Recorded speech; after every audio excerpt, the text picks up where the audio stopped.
Hello student, आज आपण computer ग्राफिक्समधील unit number 4 विंडोविंग आणि क्लिपिंग याच्या प्रिव्हियस लेक्चरमध्ये आपण Cyrus Peck line clipping algorithm शिकलेलो आहोत. आजच्या लेक्चरमध्ये आपण लाईन बारस्काय लाईन क्लिपिंग अल्गोरिदम शिकणार आहोत. आता लाईन बारस्काय लाईन क्लिपिंग अल्गोरिदम काय आहे ते बघूया.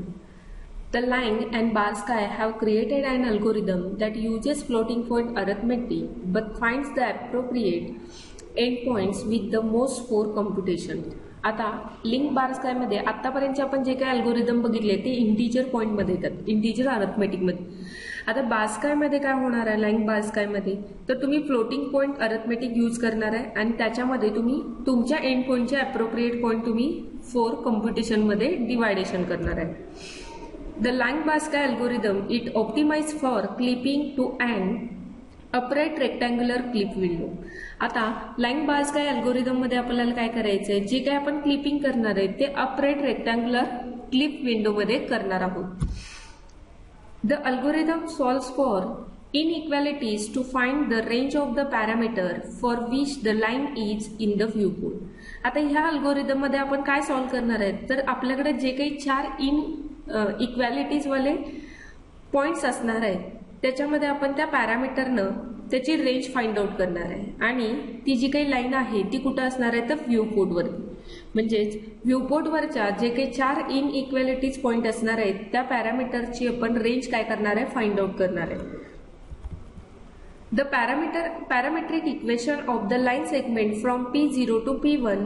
आता आपल्याला माहिती आहे पॅरामेट्रिक इक्वेशन लाईनचं आपल्याला माहिती आहे काय आहे, तर आता आपण P of T लिहिण्याच्या ऐवजी आपण काय लिहिलं, L of T लिहिलं. L of T म्हणजेच काय असणार, लाईन बारस्कायसाठी आपण यूज करतो म्हणून L of T is equal to P0 plus T into P1 minus P0. आता हे इक्वेशन सॉल्व्ह केल्यानंतर आपल्याला एंड इक्वेशन काय मिळतं की L of T is equal to 1 minus T into P0 plus T into P1. आता जी काही तुमची T ची व्हॅल्यू असेल तर ती 0 आणि 1च्या मध्ये असणार आहे. एक तर 0 असेल नाही तर एक तर 1 किंवा त्याच्या मिडलला तुमची T ची व्हॅल्यू असणार आहे. त्याला आपण म्हटलं इक्वेशन नंबर 1. म्हणजेच काय, याच्यावरून आपण काय करू शकतो, एक्स आणि वायच्या व्हॅल्यू कॅल्क्युलेट करू शकतो. मग एक्सची व्हॅल्यू कशी कॅल्क्युलेट करणार, x is equal to x0 plus x1 minus x0 into T. म्हणजेच आपल्याला माहित आहे x1 मायनस x0 म्हणजेच आपला काय असतो डेल्टा एक्स. म्हणून आपण काय केलं, x is equal to x0 plus delta x into T. तसंच आपण वाय पण कॅल्क्युलेट करायचं, y is equal to y0 plus y1 minus y0 into T. म्हणजेच y1 मायनस y0 म्हणजेच आपला काय आहे delta y, that is y is equal to y0 plus delta y into T. आता हे जे काय आहे त्याला आपण काय म्हणूया, इक्वेशन नंबर 2. म्हणजेच जो काही आपला डेल्टा एक्स आणि डेल्टा वाय आहे, डेल्टा एक्स म्हणजेच काय आहे x1 मायनस x0 आणि डेल्टा वाय जो आहे तो काय आहे आपला y1 minus y0. When t is equal to 0, the point computed is P0 and when t is equal to 1, the point computed is P1. जर समजा t ची व्हॅल्यू जर 0 असेल तर तुमचं कॅल्क्युलेट काय होणार आहे, P0 होईल. जर तुमचा t ची व्हॅल्यू 1 असेल तर तुमचा पॉइंट जो P1 आहे तो काय होईल, कॅल्क्युलेटेड होईल. The point clipping conditions for the Lang-Barsky approach in the parametric form can be given as. आता जे काही आपल्याला पॉइंट क्लिपिंग करायचं आहे त्याच्यासाठी जे काही पॅरामेट्रिक फॉर्म आपल्याला दिलेले आहेत ते आपण यूज करणार आहे. म्हणजेच काय होणार आहे, x of W mean less than equal to x1 plus delta x into T less than equal to x W max. म्हणजे तुमचं जो काही पॅरामेट्रिक इक्वेशन, जो काही पॉइंट क्लिपिंगचा जर एक्स पॉइंट जर तुमचा कुठं असणार आहे, एक तर तुमचा एक्स डब्ल्यू मीनच्या पुढे असेल आणि एक्स डब्ल्यू मॅक्सच्या मध्ये असणार आहे. ठीक आहे, तसंच तुमचा वाय पण तसंच असेल. तुमचा जो काही जो आपण नवीन वाय पॉइंट मिळालाय तो एक तर एक्स डब्ल्यू मीनच्या पुढे असेल आणि वाय डब्ल्यू मॅक्सच्या मध्ये असणार आहे. याच्यावरून आपण काय करू शकतो, तुमचा जो काही क्लिपिंग पॉइंट जो आहे तो पॅरामेट्रिक इक्वेशनना आपण काय केलंय, सॉल्व्ह करून घेतलेलं आहे. म्हणून तुमचा जो काय एक्सची व्हॅल्यूच आपली काय आहे x1 plus delta x into T आणि वायची व्हॅल्यू काय आहे y1 plus delta y into T. म्हणजे जर तुम्हाला एक्स कॅल्क्युलेट करायचं असेल तर एक्स डब्ल्यू मीनच्या पुढे पाहिजे आणि एक्स डब्ल्यू मॅक्सच्या मागे पाहिजे. म्हणजेच तुम्हाला त्या विंडोमध्ये तुमचा तो पॉइंट तुम्हाला कॅल्क्युलेट झालेला दिसणार आहे. द लाईन बारस्काय express these four inequalities with two parameters p and q as follows. आता हे जे काही लाईन बास काय एक्सप्रेस करतं, जे काही फोर इनइक्वॅलिटीज आपल्याकडे पॅरामीटर आहेत ते आपण काय करणार आहे, दोन पॅरामीटरचा यूज करू म्हणजे पी आणि क्यूचा यूज करून ते फोर इनइक्वॅलिटीज जे आपल्याकडे कोऑर्डिनेटर आहेत ते आपण फाइंड आउट करणार. ते कुठल्या यानं करणार आहे आपण, तर T into P I less than equal to Q I, म्हणजे T into P I less than equal to Q I. आयची व्हॅल्यू आपली काय असेल 1, 2, 3 आणि 4, कारण की आपला जो काही अल्गोरिदम आहे किंवा जो काही आपण बास्कायने एक्सप्रेस केलेले की आपल्याकडे चारच काय आहेत इनइक्वॅलिटीज पॉईंट असणार आहेत. ठीक आहे, म्हणजेच जे काही आपण एक्सप्रेस करणार आहे ते T into P I less than equal to Q I. आयची व्हॅल्यू 1, 2, 3 आणि 4 असणार आहे. where parameters p and q are defined as p1 is equal to delta x आणि q1 is equal to x1 minus xw mean. आता हे जे काही parameter आहे ते ऍज इट इज आपण कॅल्क्युलेटेड करणार आहे, म्हणजे जसं दिलंय तसंच आपल्याला काय करायचं आहे, calculate. p1 is equal to minus delta x आणि q1 is equal to x1 minus xw mean. p2 is equal to delta x, q2 is equal to xw max minus x1. P3 कसा calculate करायचा, P3 is equal to minus delta y, Q3 is equal to y1 minus YW mean आणि P4 आणि Q4, P4 is equal to delta y आणि Q4 is equal to YW max minus Y1. म्हणजे हे जे काही तुम्हाला चार P1 आणि Q1 काढायचे ते ऍज इट इजच असणार आहे. The following observation can be easily made from above definition of parameter Q आणि P and Q. आता हे जे काही आपण वरचे कॅल्क्युलेशन बघितले हे जर आपण लक्षात कसं ठेवायचं असेल किंवा आपल्याला इझिली ऑब्झर्वेशन कसं करायचं असेल ते आपण बघूया. जर समजा तुमचा PI इज इक्वल टू 0 असेल, तुमची जी काही PI इज इक्वल टू 0 म्हणजे तिथं P1 असेल, P2 असेल, P3 असेल किंवा P4 असेल, तो जर तुमचा इक्वल टू 0च असेल तर तुमची जी काही लाईन आहे the line is parallel to one of the clipping boundaries corresponding to value of I. तुमच्या ज्या आयच्या व्हॅल्यूवरून आपल्याला काय समजणार आहे की तुमची जी काही लाईन आहे ती कुठल्या तरी एका क्लिपिंग बाउंड्रीला काय आहे, पॅरलल असणार आहे. म्हणजेच काय, समजा जर माझ्याकडे P1 इज इक्वल टू 0 असेल तर माझी ती जी काही लाईन आहे ती लेफ्ट क्लिपिंग बाउंड्रीला काय असेल, पॅरलल असेल. ठीक आहे, म्हणजे आपल्याला काय सांगितलंय, तुमचा जो काही PI आहे तो जर इक्वल टू 0 असेल तर तुमच्या चारही बाउंड्रीपैकी एका बाउंड्रीला तो काय असेल, पॅरलल असेल. ते आयच्या व्हॅल्यूवरून आपण समजून घेणार आहे. मग समजा आता त्याच्यासाठीच आपण काय केलं, आयची व्हॅल्यू 1, 2, 3 आणि 4 करून बघूया की तो कोणाला पॅरलल असतो. जर P1 हा तुमचा जर 0 असेल तर तुमची line parallel to left clipping boundary असेल. जर समजा तुमचा P2 जो आहे तो 0 असेल तर तुमची line parallel to light clipping काय असणार आहे, बाउंड्रीला असेल. जर समजा तुमचा P3 जो आहे तो इक्वल टू 0 असेल तर तुमची line parallel to bottom clipping boundary असेल. आणि जर तुमचा P4 जो आहे तो जर 0 असेल तर तुमची जी काही लाईन आहे ती टॉप क्लिपिंग बाउंड्रीला काय असेल, पॅरलल असेल.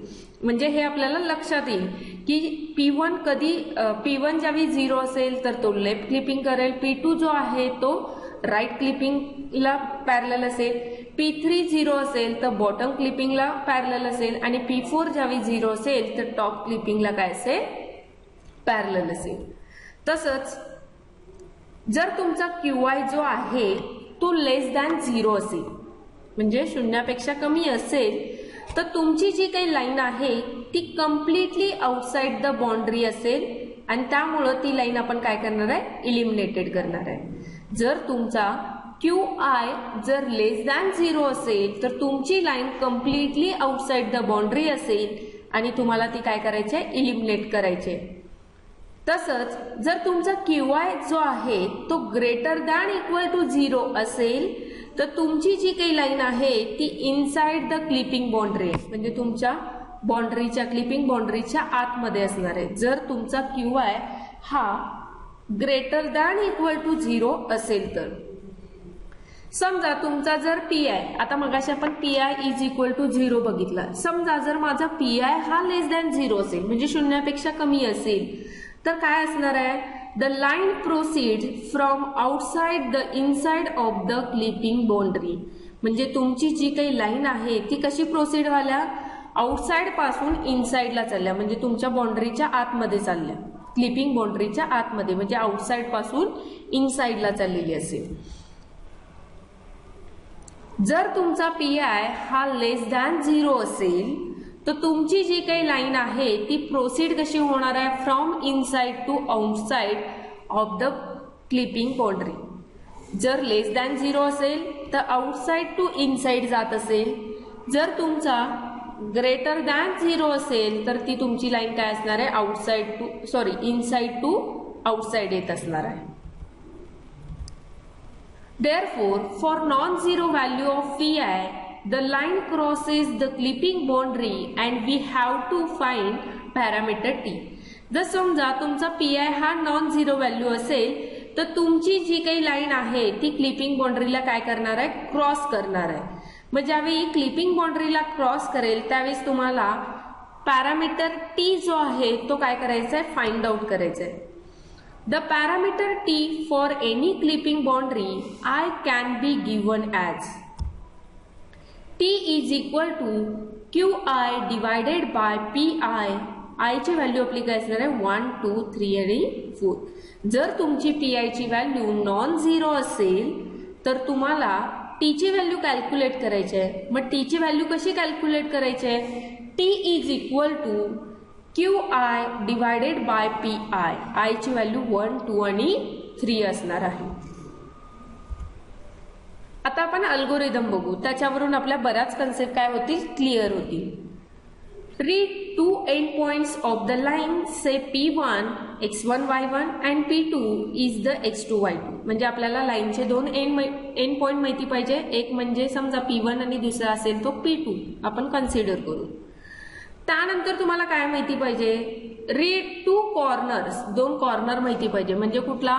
लेफ्ट टॉपचा आणि राईट बॉटमचा. म्हणजे तुमच्या विंडोवरती XW मीन, YW मॅक्स, XW मॅक्स आणि YW मीन. म्हणजे लेफ्ट असेल तर XW मीन म्हणतो आपण, टॉपला असेल तर YW मॅक्स म्हणतो, त्यानंतर राईटला असेल तर XW मॅक्स म्हणतो आणि बॉटमला असेल तर YW मीन म्हणतो. त्यानंतर आपल्याला काय करायचं आहे? Pi आणि Qi च्या व्हॅल्यू काय करायच्या? कॅल्क्युलेट करायचे आहेत. आणि I ची व्हॅल्यू तुमची काय असणार आहे? 1, 2, 3 आणि 4. म्हणजेच काय? P1 is equal to minus delta x, Qi is equal to x1 minus XW mean, P2 is equal to delta x, Q2 is equal to HW max minus x1, P3 is equal to minus delta y, Q3 is equal to x1 minus YW mean, P4 is equal to delta y, Q4 is equal to YW max minus Y1. म्हणजेच काय होणार आहे? तर if Pi is equal to 0, then जर समजा Pi तुमचा जर 0 असेल तर line is parallel to ith boundary. म्हणजे ती कुठल्या तरी बाउंड्रीला काय केलेली असेल? पॅरलल असेल. Now if Qi less than 0 असेल तर the line is completely outside the boundary, hence discard the line segment and go to the stop button. म्हणजे आपल्याला काय करायचं आहे? जे काही आपण समजा पहिल्यांदा Pi is equal to 0, त्याच्यावरून आपल्याला काय समजणार? तर ते कुठल्या लाईनला पॅरलल आहे. जर ती कुठल्या लाईनला पॅरलल आहे हे समजल्यानंतर आपण काय करणार? जो काही आपला Qi आहे तो लेस दॅन 0 असेल तर तो आउटसाइड द बाउंड्री असेल, म्हणजे तो आपल्याला डिस्कार्ड करायचा आहे. आणि जर तसं नसेल तर काय करावं लागेल? Check whether the line is horizontal or vertical and accordingly check the line end point with corresponding boundaries. If line ends lie within the bounded area, then use them to draw line, otherwise use boundary coordinates to draw line आणि go to the stop. म्हणजे तुम्हाला काय करावं लागेल? आता जर तो पूर्ण आतमध्ये नसेल तर तुमचं पहिल्यांदा जी काही लाईन आहे ती हॉरिझॉन्टल आहे का व्हर्टिकल आहे हे पहिल्यांदा चेक करायचं. त्यानंतर त्या लाईनचे 2 एंड पॉइंट्स कुठल्या बाउंड्रीवरती आहेत हे बघायचं. ते जर 2 एंड पॉइंट त्या लाईनचे एंड पॉइंट जे आहेत ते तुमच्या बाउंडेड एरियाच्या आतमध्ये इतकं चेक करायचं. त्यानंतर तुम्ही काय करू शकता, लाईन ड्रॉ करू शकता. नसेल तर ते तुमच्या बाउंड्रीवरचेच कोऑर्डिनेटर तुम्ही लाईन ड्रॉ करण्यासाठी यूज करू शकता. त्यानंतर तुमचं इफ इथं संपणार आहे. 5व्या स्टेपला काय होणार आहे, initialize values for T1 and T2 as T1 is equal to 0 आणि T2 इज इक्वल टू 1. आता इनिशियलाइज आपण T1 आणि T2 करायचं. T1 आपण 0 कन्सिडर करायचा, T2 हा आपला 1 कन्सिडर करायचा. Calculate values for QI divided by PI for I is equal to 1, 2, 3 आणि 4. Select values of QI divided by PI where PI less than 0 and assign maximum out of them as T1 is equal to max of 0, QI divided by PI. आता हे कशावरून ठरवायचं, तर समजा तुमचा QI divided by PI, त्याच्यामध्ये जर तुमचा PI जो आहे तो लेस दॅन 0 आहे का चेक करायचं. जर तुमचा PI हा लेस दॅन 0 असेल तर तुम्हाला जो काही T1 कॅल्क्युलेट करून मिळणार आहे तो तुमचा मॅक्स असेल. म्हणजे max is equal to 0, PI divided by QI. मग इथं तुमच्याकडे नंबर ऑफ म्हणजे P1, Q1, 2 आणि 3, 4 मधले कुठले पण असू शकतं. जर समजा QI डिवायडेड बाय PI म्हणजे तुमची PI ची व्हॅल्यू जर मोठी असेल 0 पेक्षा, तर तुम्हाला काय करायचंय, T2 मधून मिनिमम व्हॅल्यू काय करायचे, कॅल्क्युलेट करायचे. म्हणजेच काय 1, QI डिवायडेड बाय PI अशी व्हॅल्यू तुम्हाला काय करायची आहे, कॅल्क्युलेट करायची आहे. नेक्स्ट स्टेप्स आहे, if T1 less than T2 असेल तर calculate the end point of the clipped line as follows. x(x1) is equal to x1 plus delta x into T1, x(x2) is equal to x1 plus delta x into T2, y(y1) is equal to y1 plus delta y into T1, y(y2) is equal to y1 plus delta y into T2. आणि ह्या जे काही 4 coordinator आहेत त्याचा वापर करून आपल्याला काय करायची, जी काही आपली क्लिप्ड लाईन आहे ती आपण ड्रॉ करू शकतो. ती कशी, x(x1), y(y1), x(x2), y(y2). तसं करून आपला इथं काय होतो, एंड होतो. त्यानंतर आपण स्टॉप करतो. आता आपण एक एक्झाम्पल बघूया की आपण एक क्लिपिंग विंडो घेतलेली आहे. ही विंडो आहे तो जो आपला XW जो आहे, XW मीन जो आहे तो 0 आहे, XW मॅक्स आहे तो 1 असणार आहे. परत सेम आपला काय असणार आहे, YW मीन जो आहे तो 0 आहे आणि YW मॅक्स आहे तो 1 असणार आहे. आणि आपण एक काय केलेली लाईन ड्रॉ केल्या. P1 चे कोऑर्डिनेटर आपण काय केले, -1, -2 आणि P2 चे कोऑर्डिनेटर आपल्याकडे काय आहे, 2 आणि 4 अशा आपण लाईन ड्रॉ केलेली. तर आपल्याला P1 माहिती आहे -1, -2, P2 पण माहिती आहे 2 आणि 4. त्यानंतर XW mean is equal to 0, XW max is equal to 1, YW mean is equal to 0 आणि YW max is equal to 1. याच्यावरून आपण काय कॅल्क्युलेट केलं, तर डेल्टा एक्स आणि डेल्टा वाय कॅल्क्युलेट करून घ्यायचं. मग डेल्टा एक्स कसा काढायचा, x2 - x1. मग x2 किती आहे आपला, 2 आहे आणि x1 किती आहे आपला, -1. म्हणजे 2 - -1 म्हणजेच आपला किती होणार आहे तो, delta x is equal to 3. Same delta y calculate करून घ्या, y2 - y1. y2 ची व्हॅल्यू किती आहे, 4 आणि y1 ची व्हॅल्यू किती आहे, -2. म्हणजे काय झालं, 4 - -2 म्हणजेच आपलं किती झालं, delta y is equal to 6 झाला. त्यानंतर काय कॅल्क्युलेट करायचंय, तर आपल्याला P1, Q1, P2, Q2 हे सगळे आपले 4 कोऑर्डिनेटर पहिल्यांदा कॅल्क्युलेट करून घ्यायचं.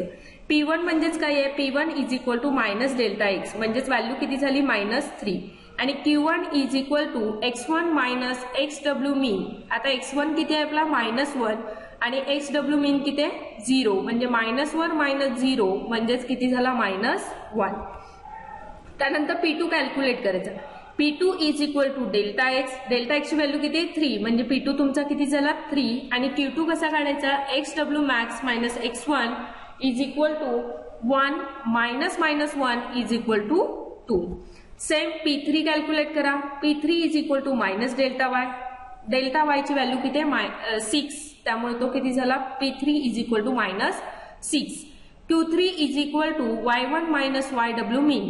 y1 ची व्हॅल्यू किती आहे -2 आणि YW मीन ची व्हॅल्यू किती आहे 0. म्हणजेच काय झालं -2 minus 0 is equal to -2. P4 is equal to delta y. Delta y ची किंमत किती आहे 6. त्यामुळे P4 आपला किती झाला 6. Q4 is equal to YW max minus Y1 is equal to 1 minus -2 is equal to 3. हे आपण काय केलं P1, P2, P3 आणि P4 तसंच Q1, Q2, Q3 आणि Q4 च्या व्हॅल्यू काय केल्या कॅल्क्युलेट करून घेतला. त्यानंतर आपण काय काढणार आहे Q1 डिवायडेड बाय P1 म्हणजे ज्या काही 4 कोऑर्डिनेटर आहेत त्याच्या व्हॅल्यूज पहिल्यांदा आपण फॉर एक्झाम्पल आपण T च्या व्हॅल्यू म्हणू शकतो त्या काढून घ्यायच्या. P1 divided by Q1 is equal to Q1 किती आहे आपला -1 आणि P1 किती आहे -3 म्हणजेच तो किती झाला 1/3. Same Q2 divided by P2. Q2 ची व्हॅल्यू किती आहे 2 आणि P2 ची व्हॅल्यू किती आहे 3 म्हणजेच किती झाला 2/3. Q3 डिवायडेड बाय P3 म्हणजेच काय आहे Q3 किती आहे आपला -2 आणि Q3 किती आहे -6 म्हणजेच किती झाला 1/3. Q4 divided by P4 is equal to Q4 किती आहे आपला 3 डिवायडेड बाय P4 किती 6 म्हणजेच किती झाला 1/2.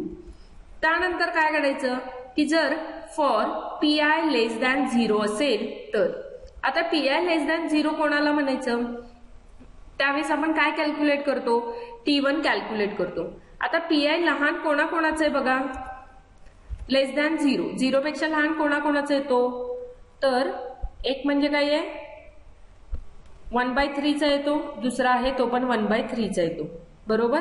म्हणून आपण काय करणार आहे PI लेस दॅन 0 असेल तर T1 is equal to max of 0 Q1 divided by P1 Q3 divided by V3. मग त्या व्हॅल्यू पुट करा.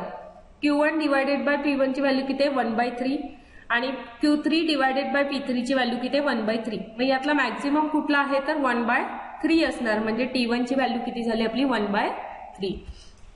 तसंच जर माझा PI हा ग्रेटर दॅन 0 असेल तर T2 कॅल्क्युलेट होतो. मग T2 कसा कॅल्क्युलेट होतो T2 is equal to mean of 1 Q2 divided by P2 Q4 divided by P4 ह्या व्हॅल्यू पुट करा. म्हणजेच काय झालं T2 is equal to mean of 1 2/3 1/2. यातली मिनिमम व्हॅल्यू आपली कुठली असणार आहे तर 1/2 ही आपली काय असेल मिनिमम व्हॅल्यू. आपल्याला T1 मिळाला 1/3 आणि T2 मिळाला आपल्याला 1/2. आता T1 आणि T2 चेक करायचा. जर T1 हा लेस दॅन T2 असेल there is a visible section. ठीक आहे जर तो T1 हा आपला किती आहे 1/3 आहे आणि 1/2 आहे म्हणजेच आपला T1 काय आहे ही कंडिशन आपली बरोबर आहे. म्हणजेच काय होणार आहे तुम्हाला नवीन कोऑर्डिनेटर शोधायचे. एकदा T1 ची व्हॅल्यू पुट करा. T1 इज इक्वल टू 1/3 ही व्हॅल्यू आपण कशात पुट करणार x(x1) equal to x1 plus T1 into delta x. मग त्या व्हॅल्यू पुट केला x(x1) is equal to x1 ची व्हॅल्यू किती आहे -1 प्लस T1 ची व्हॅल्यू किती आहे 1/3 इंटू डेल्टा x ची व्हॅल्यू किती आहे 3. हे कॅल्क्युलेट केल्यानंतर x(x1) is equal to -1 plus 1 म्हणजेच किती आला x(x1) इज इक्वल टू 0 आला. त्यानंतर y ची पण काढायची y(y1) is equal to y1 plus T1 into delta y म्हणजेच y(y1) is equal to y1 ची किंमत किती आहे -2 आहे T1 ची जी व्हॅल्यू आहे ती 1/3 आहे आणि डेल्टा y ची व्हॅल्यू किती आहे 6 आहे. हे ज्यावेळेस तुम्ही सॉल्व्ह करणार त्यावेळी तुम्हाला काय मिळणार y(y1) is equal to -2 plus 2 म्हणजेच y(y1) इज इक्वल टू 0 असणार आहे. नेक्स्ट आता T ची व्हॅल्यू किती घालायचं 1/2 घालायचं. मग ज्यावेळी 1/2 ची कशामध्ये पुट करायचं x(x2) plus x1 plus T2 into delta x म्हणजेच काय झाला x(x2) is equal to -1 plus 1/2 into 3 x(x2) is equal to -1 plus 3/2 म्हणजेच काय झाला तुमचा x(x2) is equal to 1/2. Same तसं y(y2) काढून घ्या. y(y2) is equal to y1 plus T2 into delta y. y(y2) is equal to -2 plus 1/2 into 6 आणि हे solve केल्यानंतर आपल्याला काय मिळेल y(y2) is equal to -2 plus 3 म्हणजेच y(y2) ची व्हॅल्यू किती मिळाली आपल्याला 1. ठीक आहे. आणि ती व्हॅल्यू आपण काय करायची, पुट करायची. म्हणजे तुमची लाईन कशी ड्रॉ होणार, 0,0,1/2,1. थँक्यू.